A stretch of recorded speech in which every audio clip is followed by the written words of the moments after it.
Hello friends, welcome to Kalpana Joshi's kitchen.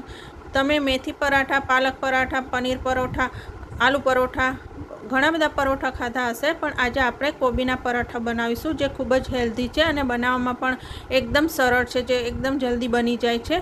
તો ચલો આપણે બનાવવાનું શરૂ કરીએ।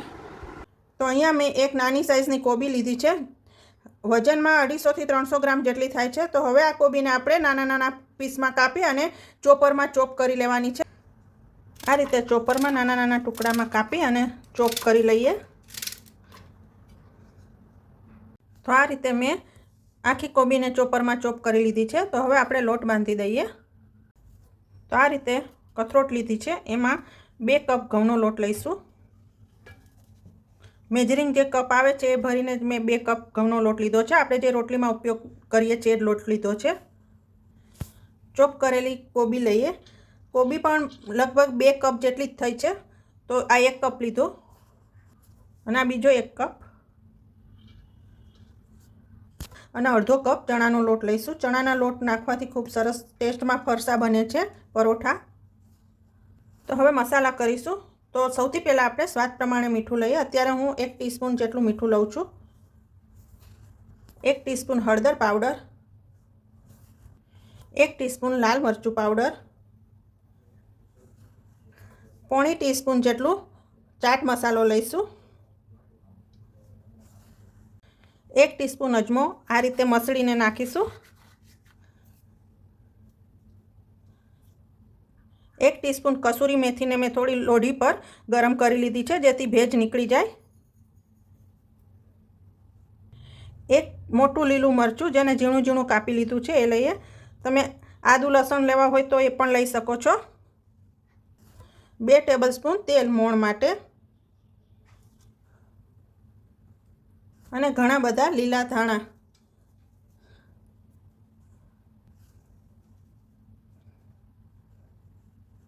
હવે આ બધી વસ્તુને આપણે પહેલાં વ્યવસ્થિત મિક્સ કરી લઈએ અને મસળીને ભેગું કરી લઈએ। આપણે પાણી નાખવાની ઉતાવળ નથી કરવાની, સૌથી પહેલાં આપણે બધું મસળીને મિક્સ કરવાનું છે। એટલે આપણે જે મીઠું નાખ્યું એ કોબી સાથે મિક્સ થઈ અને પાણી જેટલું છૂટવાનું હશે એટલું છૂટી જશે અને પછી આપણે પાણી નાખીને લોટ બાંધીશું। તો આવી રીતે મસળીને આપણે પહેલાં મિક્સ કરી લઈએ।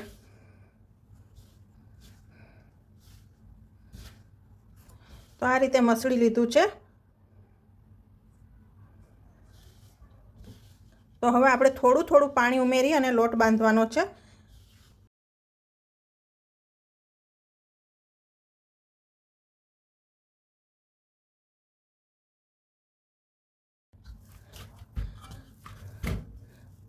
આ રીતે સરસ લોટ બંધાઈ ગયો છે। તો હવે આપણે થોડું તેલ લઈ અને મસળી લઈએ।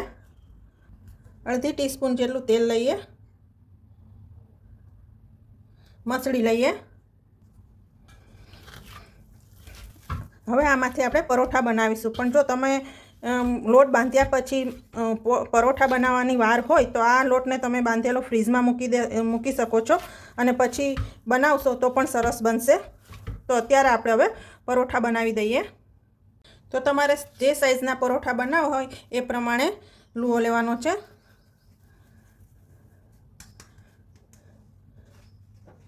તો આ રીતે ઘઉંનું અટામણ લીધું છે, એમાં આપણે કરી અને પરોઠો વણી લઈએ।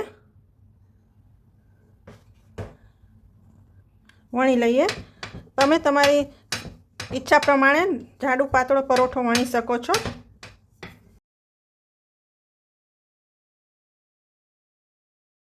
અત્યારે હું આ સાઈઝનો પરોઠો વણું છું। તો આપણી લોઢી ગરમ થઈ ગઈ છે, તો આપણે શેકી લઈએ। આ રીતે લોઢી મેં ગરમ કરવા મૂકી દીધી છે। તો સૌથી પહેલાં થોડું તેલ લગાવીએ, જેથી આપણું પેલું પરાઠું લોઢી ઉપર ચોંટી ના જાય। પરાઠું મૂકીએ।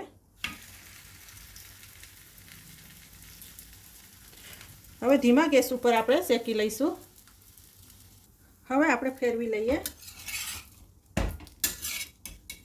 અને બીજી સાઈડ પણ થવા દઈએ। ફરીથી એકવાર આપણે ફેરવી લઈએ।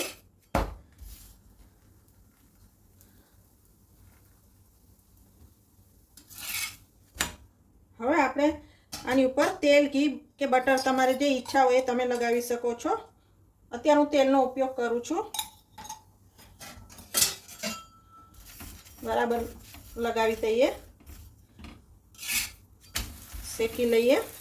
બીજી બાજુ પણ લગાવી દઈએ.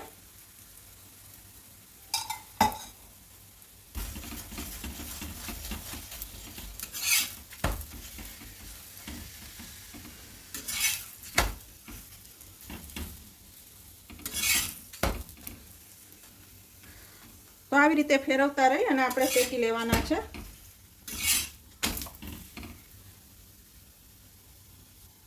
થઈ ગયું છે. તો હવે આપણે આ રીતે કાણાવાળા વાસણ પર લઈશું, જેથી નીચેથી કંઈ વરાળ ન લાગે અને નીચેથી ભીના ન થઈ જાય. તો તમે જોઈ શકો છો સરસ પરોઠો બન્યો છે. આ રીતે આપણે બીજા પરોઠા બનાવીએ. એ જ રીતે બીજું પરોઠું પણ મેં વણીને શેકવા મૂકી દીધું છે. પરોઠાને બંને બાજુ એક વાર ફેરવીને શેકીશું અને પછી તેલ, ઘી કે બટર લગાવીશું તો આપણું પરોઠું ખૂબ જ સરસ બને છે અને ડિઝાઇન પણ સરસ બને છે. તો આ રીતે ફેરવી અને આપણે શેકી લેવાના છે બધા પરોઠા.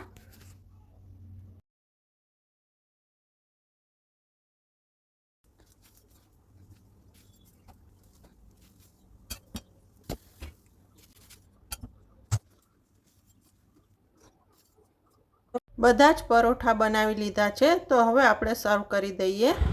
તો ફ્રેન્ડ્સ, તૈયાર છે કોબીના પરોઠા, જેને મેં આદુ, લસણ અને કેરીનું અથાણું તેમજ છુંદો અને દહીં સાથે સર્વ કર્યું છે.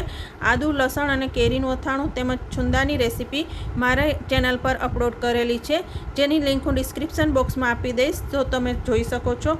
તો જો તમને મારી આજની રેસીપી પસંદ આવે તો લાઈક કરી અને મારી ચેનલને સબસ્ક્રાઈબ જરૂર કરજો અને બાજુમાં આપેલા બેલ આઇકનને પ્રેસ કરજો, જેથી મારા નવા વિડીયોના નોટિફિકેશન આપના સુધી પહોંચી શકે. Thank you.